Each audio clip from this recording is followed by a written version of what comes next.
Thank you so much for having me here today. I just want to start with a small story that came to my mind when Michael was talking. Really, the conscience has changed a lot in Italy. So I reached Rome from Parma on a strike day, which is not easy, you know, but I was able to. And when I came out from the station, I was wearing the keffiyeh and, of course, the collar and so on. And people outside say, "Oh, even priests are striking, are going on a strike." I said, "Wow." I realized, I said, yeah, that's a sign. That's a very beautiful sign of everybody coming together to show up when we see injustice, we cannot be silent. But I want just to start with this, but I prepared a small presentation, like very small, very short, of our group and the prayer we had on the 22nd. So thank you so much. I'm here on behalf of the network Priests Against Genocide to share what happened in Rome on September 22nd and why we chose to gather in prayer and public testimony. First, a word on who we are and where we stand today. Priests Against Genocide is a network born from below, parish priests, religious, diocesan clergy, and bishops who felt compelled as pastors and citizens to lift up a voice for life, justice, and peace.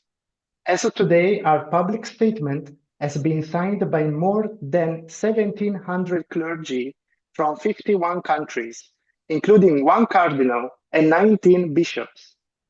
That wide diverse support is significant. It says our concern crosses borders, languages, and church roles. It is shared by shepherds whose daily work is the defense of every human life.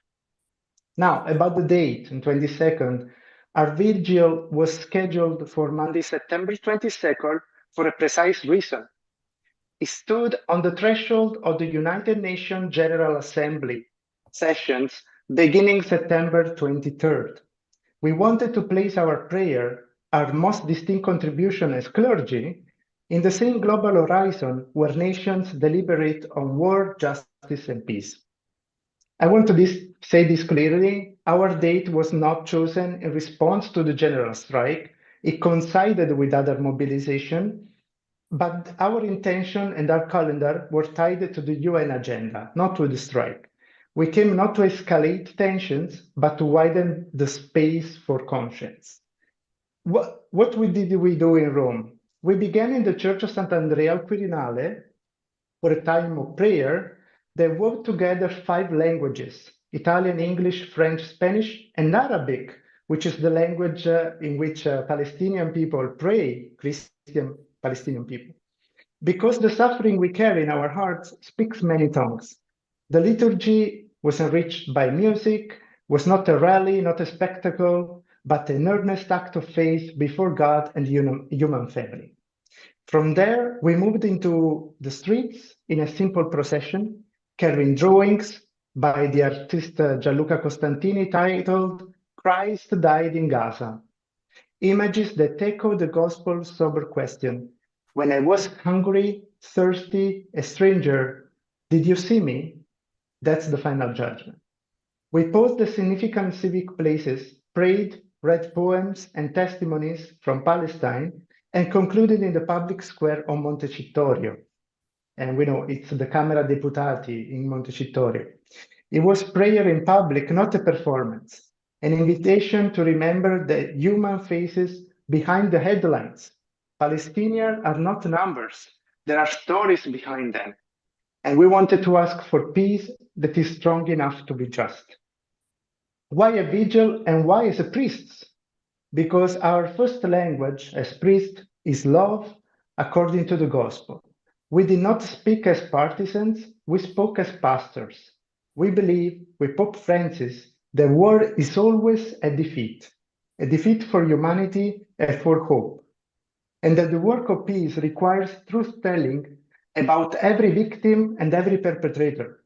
In that spirit, our network has consistently condemned all violence, including the terror attacks of October 7th and every act that targets civilians.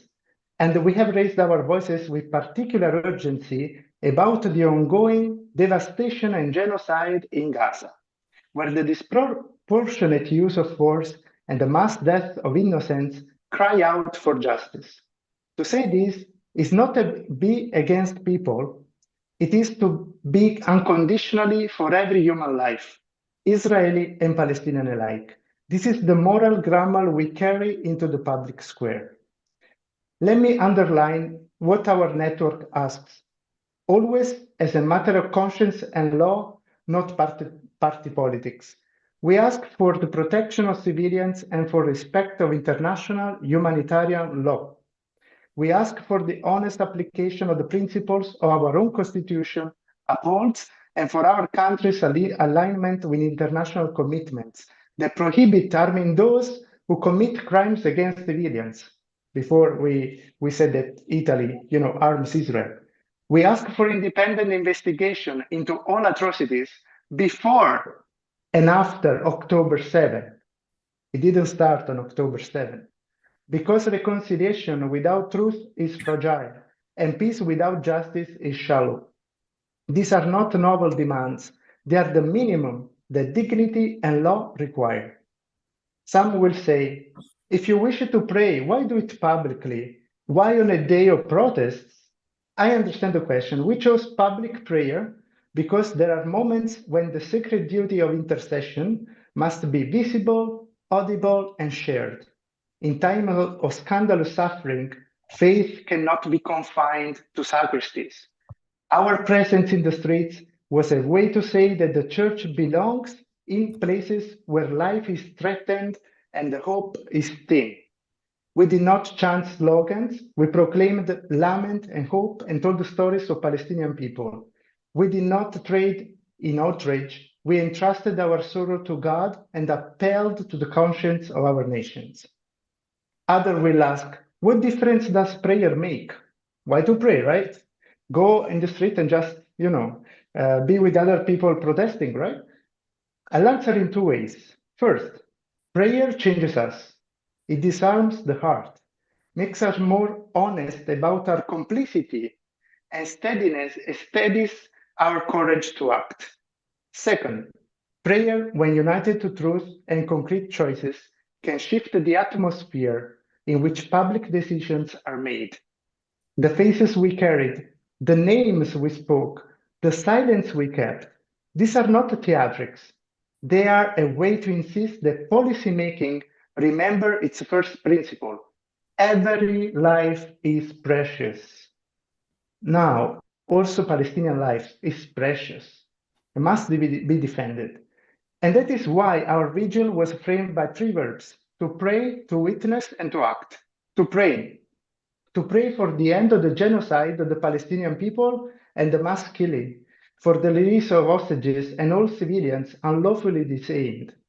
There are not just the hostages in Gaza, there are also many prisoners and hostages in Israel that are Palestinian.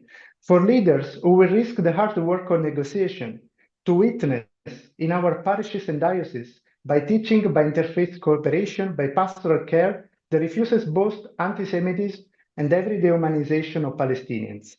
To act through letters to legislators, through lawfully advocacy for ceasefire and humanitarian access, and through the refusal to be indifferent when weapons speak louder than conscience.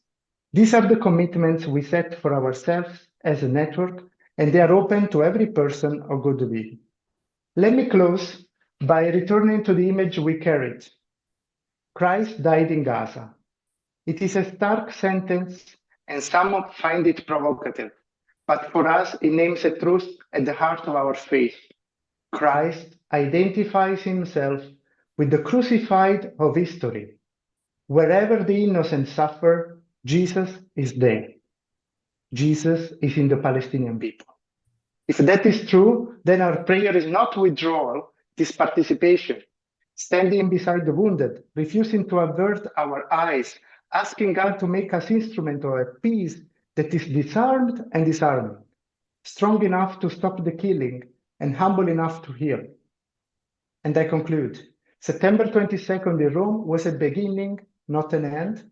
We will continue to pray in public when necessary, to speak with pastoral clarity, and to work with every partner, religious and civic, who seeks a just peace. And we will keep counting not only on signature, but more importantly, the communities willing to convert concern into courage. Thank you.